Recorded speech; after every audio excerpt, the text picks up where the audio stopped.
وأحسن منك لم تر قط عيني وأجمل منك لم تلد النساء خلقت مبرأ من كل عيب خلقت مبرأ من كل عيب كأنك قد خلقت كما تشاء كتاب أنزلناه إليك مبارك ليدبروا آياته وليتذكر أولو الألباب. یہ کتاب برکت والی ہے جسے ہم نے آپ کی طرف نازل فرمایا ہے تاکہ دانش مند لوگ اس کی آیتوں میں غور و فکر کریں اور نصیحت حاصل کریں. اللہم صلی علی سیدنا محمد وعلی آل سیدنا محمد بعدد کل ذرۃ مئۃ الف الف مرۃ. سامعین و ناظرین کرام، السلام علیکم ورحمۃ اللہ وبرکاتہ. سامعین کرام، سورہ بقرہ درس نمبر 213 آیت نمبر 261 حصہ چہارم.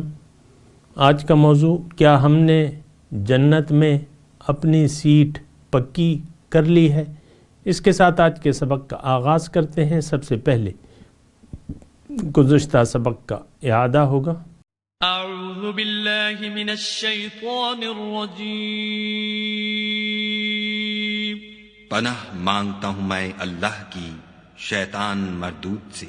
بسم اللہ الرحمن الرحیم.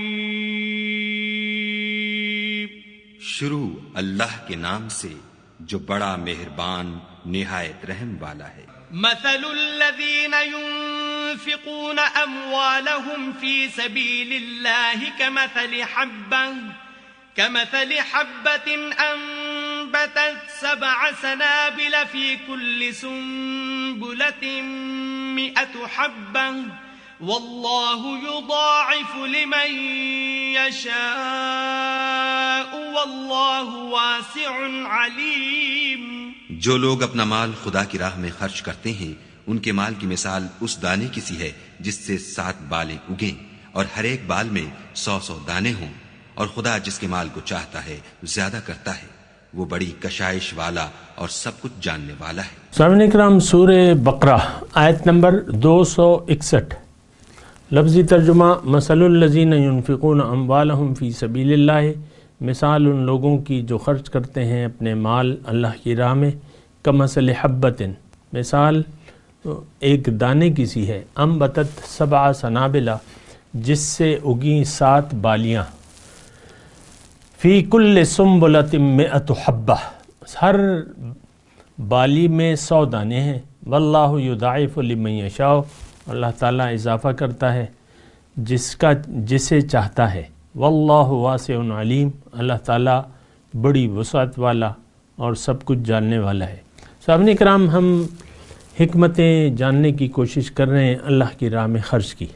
اور اللہ کی راہ میں خرچ، گزشتہ جو سبق تھا اس کا آخر میں نے آپ کو کہا تھا کہ کیا حدود ہیں اللہ کی راہ میں خرچ کی، کہاں پہ خرچ کیا جاتا ہے اور کتنا خرچ کیا جاتا ہے. تو بہرحال آج کا جو سبق ہے یعنی اس میں میں آپ کو یہ بتاؤں کہ دراصل یہ ہے کہ دنیا مزرعۃ الآخرہ، اسے رسول پاک صلی اللہ علیہ وسلم نے کہا ہے کہ دنیا آخرت کی کھیتی ہے. آپ جو کچھ بھی یہاں بوئیں گے آپ کو وہاں ملے گا بے حساب ملے گا. یہ ایک بات نوٹ کر لیں. اصل میں تو بات یہ ہے، سچی بات یہ ہے کہ ہم یوم آخرت کے قائل نہیں ہیں. نہ یقین ہے، نہ تمنا ہے، نہ آرزو ہے، نہ کوشش ہے. دیکھیں، یقین سے کوشش پیدا ہوتی ہے اور ساری کوششیں ہم دنیا کے لیے کوشش کر رہے ہیں. ہمیں یقین ہے کہ اگر ہم یہ سارے کام چھوڑ دیں گے تو پھر زندہ رہنا مشکل ہو جائے گا. ہمیں یقین ہے.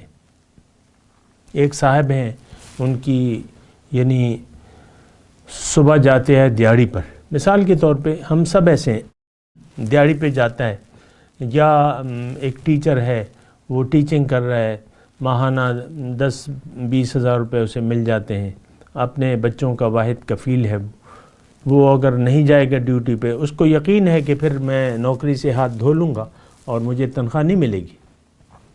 سرکاری لوگ تو پھر بھی تنخواہ دے دیتے ہیں، بہت سے گھوسٹ ٹیچر ہوتے ہیں اور گھوسٹ وہ ہوتے ہیں، اور بہرحال لیکن پرائیویٹ اداروں میں تو ایسا نہیں ہوتا، 4 دن کام پہ نہ جائیں تو 5ویں دن آپ کی چھٹی ہو جاتی ہے، وہ اور ٹیچر رکھ لیں گے، یہ آپ کی تو بغیر اطلاع کے غائب تھے ہم نے اور آپ جائیے کہیں اور۔ تو یقین کی بنا پر ہم یہ زندگی گزارتے رہتے ہیں، یہ بات نوٹ کر لیں۔ ہم اس وقت جو بھی زندگی گزار رہے ہیں،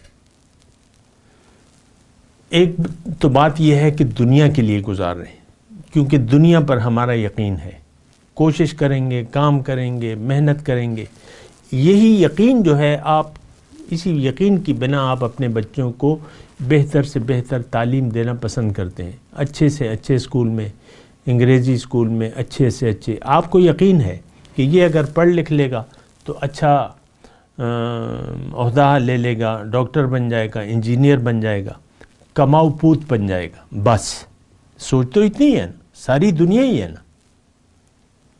آخرت سے تو ہم بے خبر ہو کے زندگی گزار رہے ہیں، نہ خود آخرت کے لیے کوئی تیاری ہے، نہ اپنے بچوں کو تیار کرتے ہیں، یہ بات بھی ساتھ میں آپ کو نوٹ کرا دوں۔ مہنگی مہنگی فیسیں، بڑی بڑی ہزاروں میں فیسیں دیتے ہیں، اللہ کے نام پہ آپ کتنا خرچ کرتے ہیں؟ اللہ کی راہ میں کتنے دیتے ہیں؟ کہ آپ کی زندگی اللہ کے لیے ہے کہ دنیا کے لیے؟ ظاہر ہے دنیا ہی کے لیے آپ زندگی گزار رہے ہیں، دنیا ہی کے لیے آپ خرچ کر رہے ہیں، دنیا میں پیسے دیتے ہوئے آپ کا یعنی بچوں کی تعلیم، بعض لوگ مہنگے اسکول بھی ہیں پاکستان میں، لیکن جو بھی ہے ہر والدین اپنے حساب سے مہنگے اسکول میں اچھی تعلیم کے لیے داخلہ کروا دیتا ہے۔ تو کسی اسکول کی فیس اگر 30,000 ہے تو ہو سکتا ہے جو 2,000 فیس دے رہا ہے اس کے لیے بھی وہ بوجھ ہو، یعنی اس نے اپنی استطاعت اور جیب سے زیادہ حیثیت کے اسکول میں داخلہ دلوا دیو۔ تو ہر ایک مہنگے سے مہنگے، تو میں آپ کو یہ کہہ رہا ہوں کہ یہ سارا ہم کچھ کر رہے ہیں ایک یقین کی بنیاد پہ ہے، اور یہ بھی میں آپ کو کہہ دوں کہ اس یقین کی بنیاد پر ہم زندگی گزار رہے ہیں۔ آخرت کی زندگی پر ہمارا کوئی یقین نہیں ہے، 0% ہے یقین، بالکل نہیں ہے، کوئی خیال نہیں ہے ہمارا کہ مرنے کے بعد دوبارہ زندگی ہوگی اور اس زندگی میں ہم سے حساب کتاب ہوگا، اور وہ حساب کتاب ہماری دنیا کی لائف کے بارے میں ہوگا کہ کیسے زندگی گزاری، اور یہ یقین بھی نہیں ہے کہ اگر یا میں جنت میں جاؤں گا یا جاؤں گی یا دوزخ میں جاؤں گی، بالکل یقین نہیں۔ آپ دیکھ لیں اپنے ماحول کو یا جس معاشرے میں آپ رہ رہے ہیں، ان لوگوں کا قطعاً مسلمانوں کا، اور یہ کفر کی زندگی ہے، انکار کی زندگی ہے، کفر کے نام سے آپ گھبرا نہ جائیں، انکار ہے، ہمیں انکار ہے ٹوٹلی، نہ اللہ کے حکم کی کوئی حیثیت ہے، نہ رسول کے طریقے کی کوئی اہمیت ہے۔ آپ دیکھ لیں جو خاتون خانہ یا اس کا میاں ہے، کیا اس کو کوئی احساس ہے؟ اس کی ساری انا پرستی ہے ہماری، بس میں نہیں بولوں گی، میں نہیں بولوں گا، میں تو ناراض ہوں، یہ کیفیات ہے ہماری، ہمارا قطعاً یقین نہیں ہے۔ پیسے بھرے ہوئے ہیں لیکن اللہ کی راہ میں آپ خرچ کرنے کے لیے تیار نہیں ہیں، اپنی مرضی سے کرنا ہے تو کر لیں گے، لیکن اللہ کی راہ میں، اللہ کے لیے، اللہ کا سمجھ کر، نو وے، ایسے نہیں ہو سکتا۔ بہرحال میں آپ کو جو بات کہہ رہا تھا کہ وہ کھیتی کی بات میں کہہ رہا تھا، الدنیا مزرعۃ الآخر، ایک اور انداز سے میں آپ کو یہ بات کہہ رہا ہوں، اور میں نہیں کہہ رہا بلکہ اللہ تعالیٰ نے ہمیں، اللہ کے رسول نے ہمیں ایسا کہا ہے، اور اللہ نے قرآن میں فرمایا ہے کہ دیکھو آخرت جو ہے وہ سارے کا سارا دار و مدار اس پہ ہے کہ تم نے دنیا کی زندگی کس لیے گزاری اور کیا کیا اور تمہاری نیت کیا تھی، یہ دو چیزیں جو ہیں اللہ تعالیٰ دیکھے گا. اور وہ حدیث آپ کو میں سنا دوں کہ ان اللہ لا ينظر الی صورکم و اموالکم ولکن ينظر الی قلوبکم و اعمالکم او کما قال. مفہوم اس کا یہ ہے کہ اللہ تعالیٰ تمہارے اموال کو اور تمہاری صورتوں کو نہیں دیکھتا، لیکن تمہاری نیت کو دیکھتا ہے. تمہارے دل کی نیت جو ہے، قلب کی کیا کیفیت ہے تمہاری، اور تمہارے اس کے نتیجے میں جو اعمال ہیں اس کو اللہ تعالیٰ دیکھتا ہے. ہمارے قلب کی کیا کیفیت ہے؟ ہمارے قلب میں تو سوائے دنیاوی گندگی کے کچھ بھی نہیں ہے. اللہ کی محبت نو 1%. یہ تو ہم ایسی دعوے واوے کرتے رہتے ہیں. محبت الہی تو کچھ چیز ہے، اور محبت الہی اگر ہو تو اس دل میں پھر غیر نہیں ہوتا. ہمارے دل میں تو غیر ہے، نہیں ہے تو اللہ نہیں ہے. اللہ تعالیٰ نے فرمایا، یہ بعض لوگ ایسے ہیں نا کہ کچھ غلط فہمی میں لگے رہتے ہیں کہ یار میں تو یہ بھی کرتا ہوں وہ بھی کرتا ہوں، دیکھو نماز روزہ یہ وہ، تو دنیا سے بھی دل لگایا ہوا ہے اور سمجھتے ہیں میں نے اللہ سے بھی دل لگایا ہوا ہے. ابھی دیکھو ہم نے ہر سال میں عمرے پہ جاتا ہوں، وہاں سیر سپاٹے ہوتے رہتے ہیں اور کھابے وہ ایک میں آپ کو وہ بتاؤں نا، ایک واقعہ اپنا میں نے اپنے سنا اپنے کانوں سے. ایک ساتھی تھا میرا، تو اس نے کہا کہ میرا ایک کاروباری ساتھی ہے، وہ ہر سال جو ہے عمرے پہ جاتا ہے، اور وہ ہے شوگر کا مریض. اور وہ جاتا ہے، وہ کہتا ہے یار بس سال میں بس ایک ہی موقع ہے کھانے پینے، میں عمرے پہ جاتا ہوں، طواف ہوتے رہتے ہیں اور ساری چربی گھلتی رہتی ہے، اور میں کوئی پرہیز نہیں کرتا کیونکہ ادھر طواف ہو رہے ہوتے ہیں، بس خوب کھاتا پیتا ہوں. یعنی یہ نظریہ ہے ہمارا. آپ دیکھ لیں وہاں سیلفیاں بن رہی ہیں، خانہ کعبہ پشت پہ ہے اور آپ کا رخ جو ہے کیمرے کی طرف ہے، اور آپ وہاں طواف ہو رہا ہے، پھر آپ نے لائیو ریکارڈنگ شروع کی ہوئی ہے کہ ابو جی آپ کے لیے میں دعائیں کر رہا ہوں، اور یہ ہے مامی یہ دیکھو یہ لوگ طواف ہو رہا ہے. لائیو ریکارڈنگ شروع ہوتی ہے طواف میں. پھر ادھر روزے پہ بھی ایسی بات ہوتی ہے. آپ نے دیکھا اکثر جو ہے ٹیپ کھلے میں، موبائل لگے میں، لائیو ریکارڈنگ ہو رہی ہے، سلام بھی عرض ہو رہے ہیں اور لائیو ریکارڈنگ بھی ہو رہی ہے.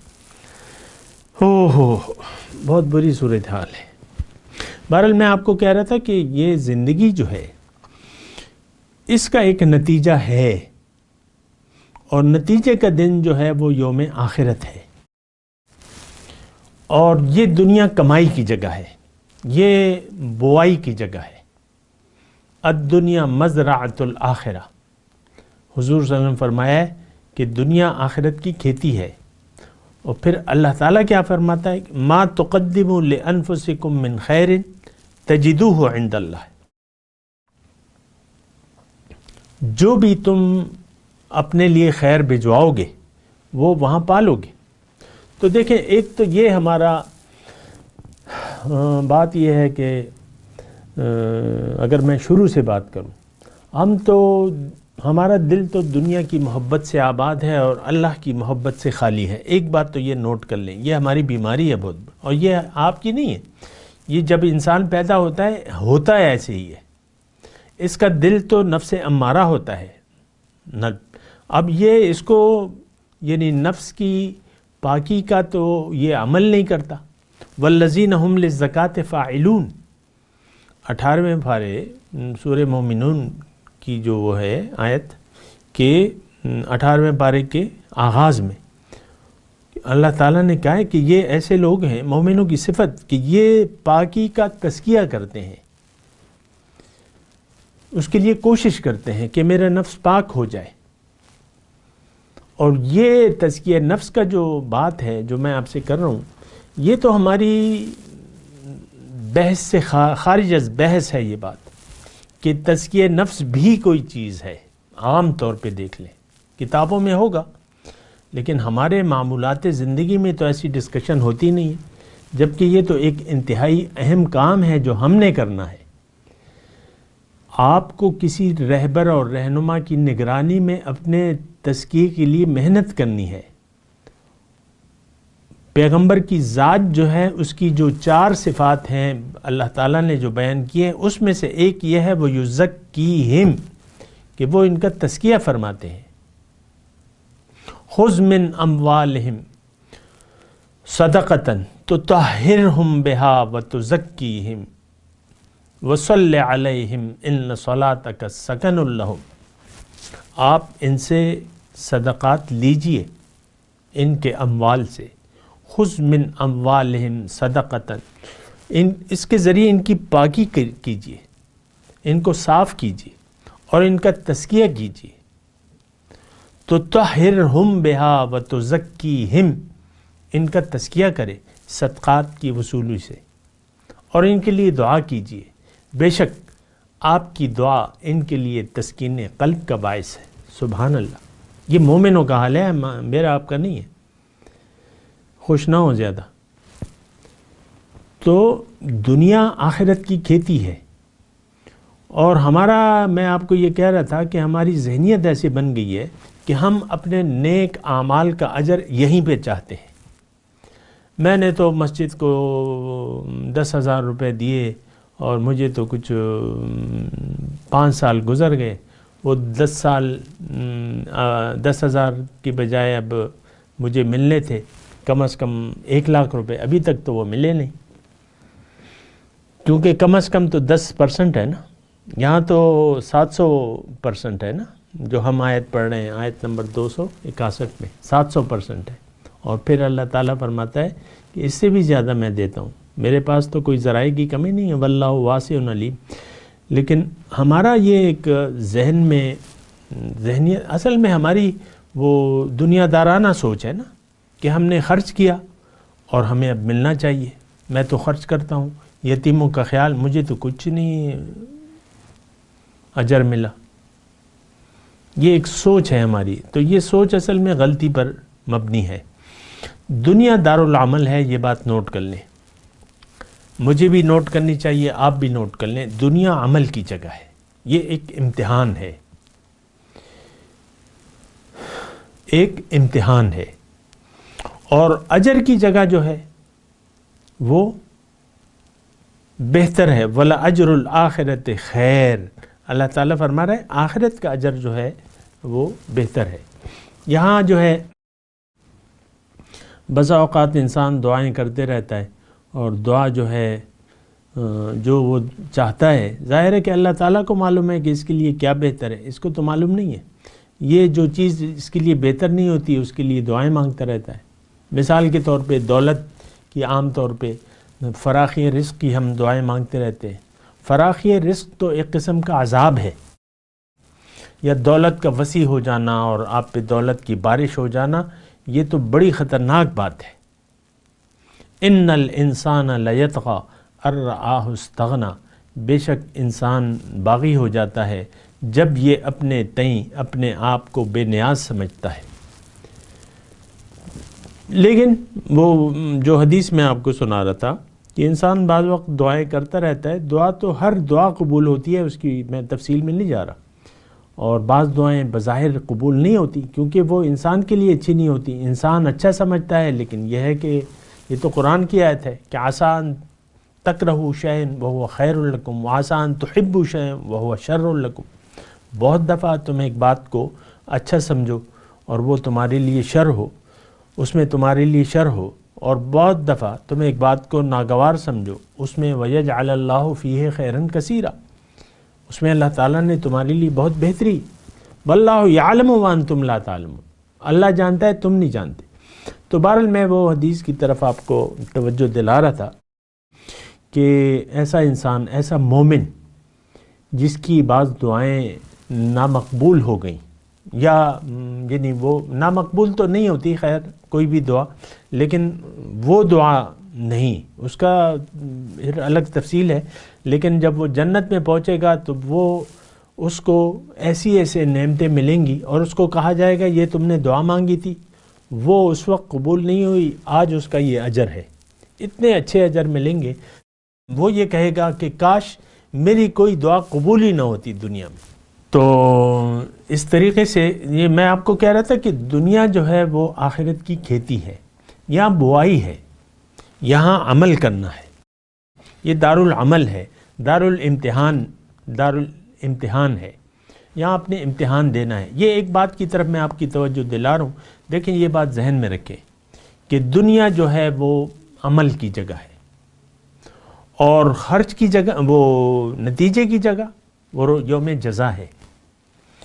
مالک یوم الدین ہم کہتے ہیں نا، روز جزا کا مالک، سورہ فاتحہ میں جو ہے، تو وہ ایک بات یہ ذہن میں بٹھا لیں، دنیا میں آپ کسی اجر کے طالب نہ بنے۔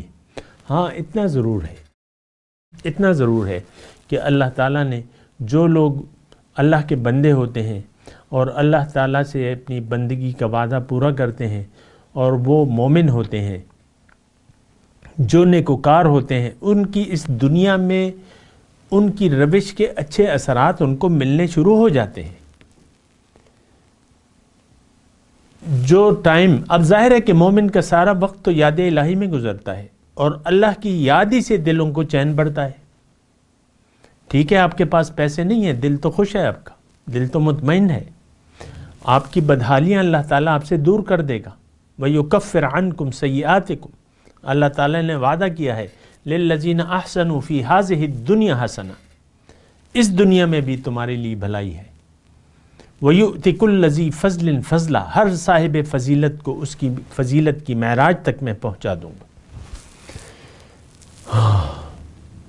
یہ پیسے ٹکے تو ضروری نہیں ہے کہ یہی اجر ہو، ہم نے تو یہی ایک یعنی خناس ہے ہمارے ذہن میں کہ بھئی پیسوں کی ریل پیل نہ ہو تو کچھ بھی نہیں ہے۔ غلط بات ہے، غلط تصور ہے، وہ ایک الگ بات ہے کہ ہمارا بنا ہوا ہے۔ تو اللہ تعالیٰ نے، میں آپ کو یہ بات کہہ رہا تھا کہ اللہ تعالیٰ نے اس جو دنیا میں خرچ کرنے کو ہے، اللہ تعالیٰ نے اسے اپنے اوپر قرض قرار دیا ہے۔ یہ قرض ہے جس کو آپ وصول کریں گے اللہ سے، جو اللہ تعالیٰ منافع کے ساتھ اللہ تعالیٰ جو ہے آپ کو دے گا۔ اور وہ قرآن کی آیت ہے، سورہ بقرہ ہی کی ہے کہ اللہ تعالیٰ، آیت نمبر 225، من ذا الذی یقرض اللہ قرضا حسنا فیضاعفہ اضعافا کثیرہ، کون ہے تم میں سے ایسا جو اللہ کو قرض دے، قرض حسن، اور اللہ تعالیٰ اسے بڑھا دے بہت زیادہ، دوچند، اور دوچند کیا ہے، یہ تو یہاں 700 گنا ہے ہم یہاں پڑھ رہے ہیں نا۔ تو یہ دیکھیں، یہ اصل میں دیکھیں دنیا کام کی جگہ ہے، یہاں آپ کو محنت کرنی ہے۔ مثال کے طور پہ ایک نوکر پیشہ آدمی ہے، وہ سارا مہینہ کام کرتا رہتا ہے، لیکن یکم تاریخ جو ہے اس کی تنخواہ کا دن ہے، مثال کے طور پہ فرض کر لیں، یکم کو ملے گی تنخواہ۔ یہ تو نہیں کہ آپ نے پہلی سے کام شروع کیا اور 5 تاریخ کو آپ تنخواہ کا مطالبہ کرنے لگے، ایسا ہو سکتا ہے؟ کہیں بھی نہیں ہے ایسا۔ یعنی مثال کے طور پہ میں عرض کر رہا ہوں، جو میں مثالیں دوں ادھر ادھر نہ گھوم جائیں کریں کہ بھئی ہم تو ایڈوانس بھی لے لیتے ہیں اور یہ بھی ہو جاتا ہے اور یہ بھی ہو جاتا ہے، نہیں، جو مثال ہے بس وہیں تک محدود رہے، مثال اوریجنل تک فٹ نہیں ہو سکتی۔ ہاں اجر جو ہے وہ یہاں سے آپ کو ملنا شروع ہو جاتا ہے، آپ کی زندگی میں بہتری آ جاتی ہے، آپ ایک پرسکون زندگی گزارتے ہیں، آپ ایک بھرپور زندگی گزارتے ہیں۔ اگر آپ اللہ کے لیے اپنی زندگی کو وقف کر لیتے ہیں، مال و جان کو اللہ کی راہ میں آپ خرچ کرتے ہیں، آپ کی دل کی دنیا آباد ہو جاتی ہے، کیونکہ دل کی دنیا تو آباد ہوتی ہے اللہ کی یاد سے۔ دل وہ آباد نہیں جس میں تیری یاد نہیں، ہے وہ کافر جو تیری راہ میں برباد نہیں۔ تو یہ دنیا جو ہے یہ دارالعمل ہے، یہاں آپ قرض دیں، اللہ تعالیٰ پھر کئی بسا اوقات کئی ہزار گنا، حدیث میں آیا ہے ایک کھجور جو آپ اللہ کی راہ میں دیتے ہیں صدق دل سے، اس کا اجر اللہ تعالیٰ اتنا کر دیتا ہے جیسے کہ آپ نے احد کے پہاڑ کے برابر، یعنی اللہ تعالیٰ اسے زیادہ کرتا رہتا ہے اور اتنا اجر دیتا ہے گویا احد کے پہاڑ کے برابر۔ کوئی گیا ہو، احد کا پہاڑ تو کافی ہے، تو ایک کھجور اور احد کے پہاڑ، یعنی اس کا تو کوئی مقابلہ ہی نہیں ہے۔ لیکن اللہ تو واسع علیم ہے، واللہ یضاعف لمن یشاء، اللہ تعالیٰ بڑا چڑھا دیتا ہے اجر، اللہ تعالیٰ تو بڑی وسعت والا ہے، سبحان اللہ۔ تو بہرحال دیکھیں، خلاصہ کلام یہ ہے کہ آپ نے جو کام کرنا ہے وہ آپ کریں، اللہ کے جو کام ہے اس سے بے فکر رہیں کہ اللہ تعالیٰ کب دے گا۔ یہ کب کا معاملہ جو ہے یہ تو آخرت پر آپ رکھیں۔ ایک بات میں آپ کو کہہ رہا ہوں، ہاں یہ ایک الگ بات ہے کہ صدقہ دینے سے مال کم نہیں ہوتا، اللہ کے رسول نے اس پر قسم کھائی ہے کہ صدقہ دینے سے مال بڑھتا ہے، کم نہیں ہوتا۔ یعنی اللہ کی راہ میں جو آپ خرچ کرتے ہیں وہ اس سے مال کم نہیں ہوتا، اللہ کے رسول نے اس پہ قسم کھائی ہے اور اس پر آپ یقین رکھیں۔ ہاں یہ تو پھر اللہ کی مرضی ہے کہ کب، یہ تو نہیں کہ آپ نے آج 10,000 روپے دے دیے اور پھر کل جو آپ کہیں کہ بھئی یار مجھے تو 1,00,000 روپے ملنے چاہیے، نہیں، آپ کے مال میں کمی نہیں آئے گی، بس آپ خرچ کرتے رہیں۔ اللہ کا مال ہے، اللہ کی راہ میں بوقت ضرورت آپ خرچ کرتے رہیں، کنجوس نہ بنے، بخیل نہ بنے، سخا کی، اللہ کی راہ میں خرچ کرنے کی عادت بنا لیں، خرچ کرنا شروع کر دیں، خرچ کرتے رہیں حالات کے مطابق۔ میں آپ کو ایسے الفاظ کہہ رہا ہوں، جامع الفاظ ہیں، یہ تو نہیں کہ آپ سارے کا سارا مال حضرت ابوبکر صدیق کی طرح سارا مال لٹا دیں، نہیں۔ قل العفو، جو ضرورت سے زائد ہے اس کو اپنے پاس رکھنے کی نہ سوچے، خرچ کرتے رہیں جہاں بھی ضرورت آئے، ضرورت یعنی اللہ کی راہ میں جب ضرورت آپ محسوس کریں، جو ضرورت سے زائد ہے وہ خرچ کریں۔ حضور صلی اللہ علیہ وسلم نے تو کبھی اپنے لیے کچھ جمع نہیں کیا، کبھی زکوٰۃ نہیں دی انہوں نے، زکوٰۃ تو لازم تھی لیکن ان کے صاحب نصاب ہوتے تو وہ زکوٰۃ دیتے، جو بھی آتا لٹا دیتے۔ بہرحال میں تلاوت کرتا ہوں، میرے ساتھ دہرائیے۔